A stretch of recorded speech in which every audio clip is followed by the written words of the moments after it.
Next, we'll look at the wildest news stories and rumors you need to know, including a major WWE title change scrapped, a dream match set for SummerSlam, TNA fans are not happy, WWE apologizes to Goldberg, WWE finally splits a tag team up, AJ Styles returns to TNA, the HARDYZ versus the DUDLEYZ one last time, and much more.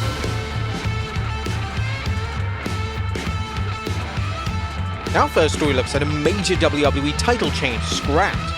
Our top story today takes a look at a report relating to a scrap title change for SummerSlam. It's been well documented that Seth Rollins' reported injury has changed the plans for SummerSlam. It's widely believed that Rollins was supposed to be injured in a storyline and then shockingly return at SummerSlam to cash in his Money in the Bank briefcase. But now, according to the latest edition of the Wrestling Observer Radio, the original plans would have seen CM Punk win the title, his first world title in WWE since 2013, and then have Rollins return to gatecrash Punk's special moment. The reason they did everything... Okay, again, this is interesting because the plan was always to do the injury to Seth Rollins at Saturday night's main event. You think he's hurt badly, he's gone, and then he surprises everyone, cashes in on the Gunther and Punk winner, which is probably Punk, right? That's the one he's always screwing with. Then he ends up the champion, so Punk gets the title and then loses it in seconds. I figure that's how it's going down. I can't imagine him not winding up with the championship and then telling everyone it was a ruse and he worked everybody. And actually, I thought that was quite brilliant. The interesting thing about this new report is that they state these plans may not have been scrapped. But it's out now, should you go with it or change it? There's no right or wrong. What I do know is that midweek, when I was writing The Observer, it was very much said to me that the plans haven't changed. Now, there are still endless mixed reports on whether Rollins is legitimately injured. Becky Lynch was keen to show Rollins using crutches on her Instagram story this weekend, but as a lot of fans on social media pointed out, Lynch is a master when it comes to working the fans. But with that being said, Rollins hobbling around in public to work this angle does seem a little far-fetched. If Rollins does show up at SummerSlam and it turns out to be a ruse, WWE may receive some criticism for the angle, but it would certainly be a major shock and a huge way to shake things up. Next up, a dream match set for SummerSlam.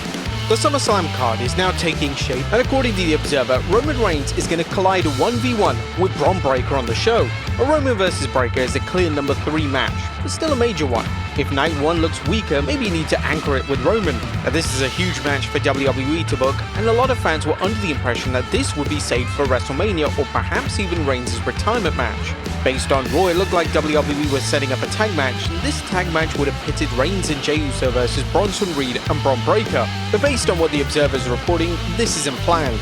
Does that mean that Jey versus Reed becomes a singles match? With Jey being one of the WWE's top guys, it's unlikely he's left off the SummerSlam card. But if WWE commits to the singles match between Reigns and Breakker, then a Jey run-in is another option they have. There's been discourse on social media this weekend related to which match should main event night 1. A lot of fans are expecting Reigns' match to main event the show, as it's usually a given that if Reigns is on a show, his match main events. However, Gunther vs CM Punk for the world title is a major match, and certainly justifies its existence in the prestigious main event slot. Next up, Big E's new venture revealed. While there's no new information related to Big E's injury status, it's now been revealed that the former WWE champion is venturing outside of his usual WWE realm. According to a new report from Fightful Select, the WWE star has put pen to paper on producing a memoir.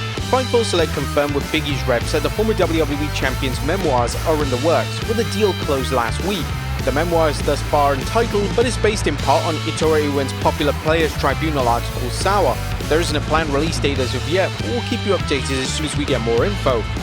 Big E is one of the most popular and well-liked wrestlers in recent times, so it makes all the sense in the world for him to write a book that focuses on his life.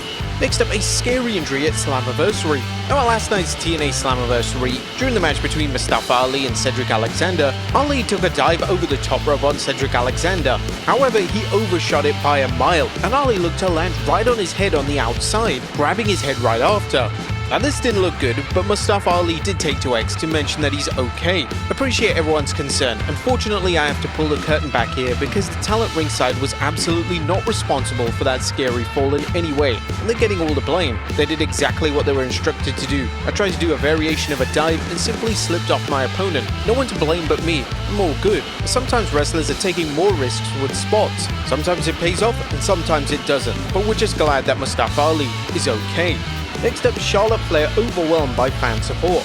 Now, ever since Charlotte Flair teamed up with Alexa Bliss, the fans have slowly but surely began to cheer Flair and have even actively chanted her name during tag matches. This was seen at Evolution as the crowd gave Flair arguably the most positive reaction of her career, and it was evident from her facial expression that the WWE great was touched by the positivity. Flair recently spoke to Angie Thirlwall, and according to Flair, she was blown away by the reaction to her and she had to hold back the tears.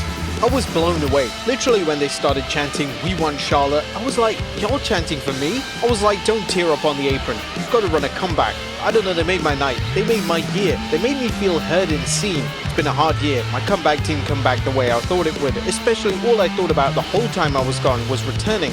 So to hear that ovation and feel the passion for me, it meant everything to me. But Flair would add that the fans made her feel special as a performer, saying, "I just think people forgot that the Queen is human. That the Queen has good days, bad days, and under all that armor and glitter and shine and sparkles, there's still this little girl that can't believe she made it, that still works hard, that still wants to achieve goals and dreams." I don't know, I felt special. They really made me feel special that night as a performer. WWE have hit a home run with Flair and Bliss's pairing, and their calls from fans to keep the pairing intact for the foreseeable future. The pairing has allowed the Flair character to let loose, and it's been refreshing to see new elements of Flair come to the surface. The duo are set to challenge for the women's tag titles at SummerSlam next month, and there's a strong possibility that the Allies of Convenience will walk out of the biggest party this summer as champions. Next up, WWE finally split up a tag team.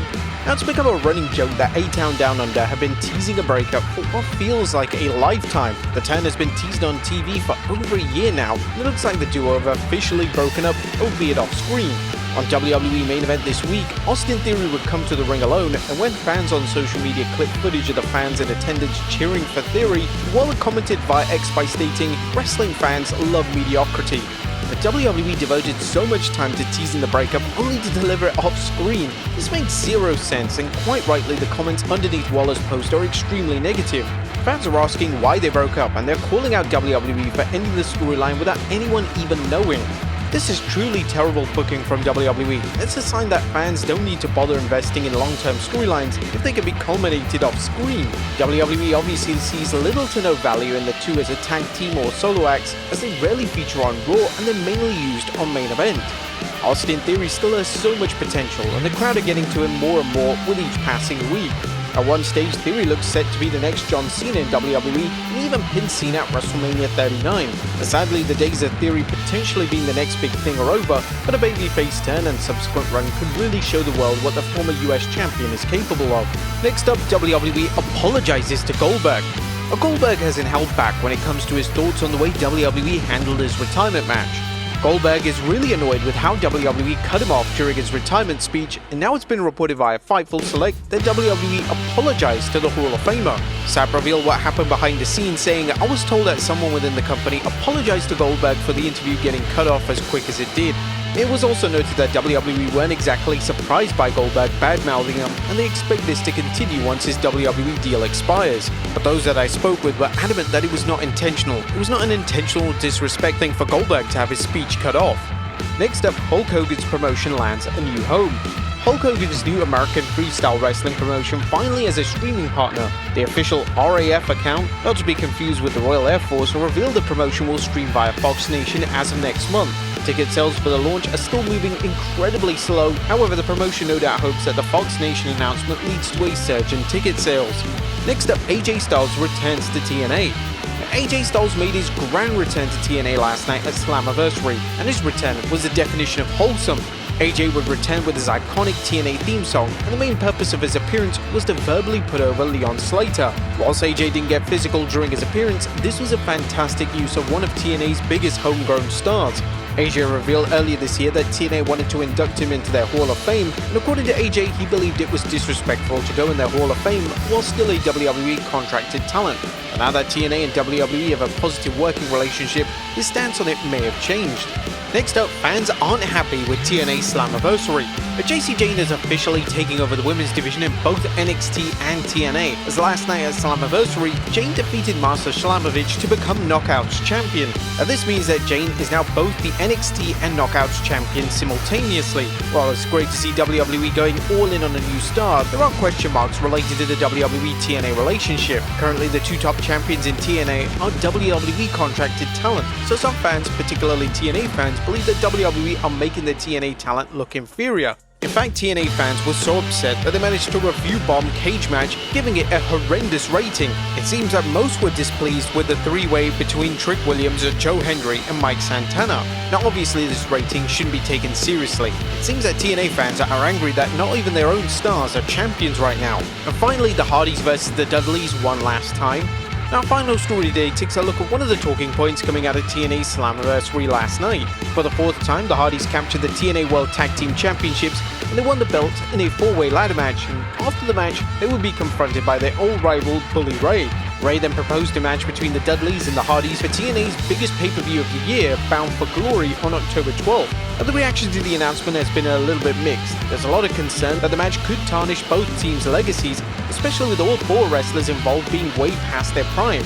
Fans are already drawing comparisons to the infamous DX vs Brothers of Destruction matchup at Crown Jewel, and TNA would have to produce the match carefully to ensure that the match doesn't turn into a total catastrophe.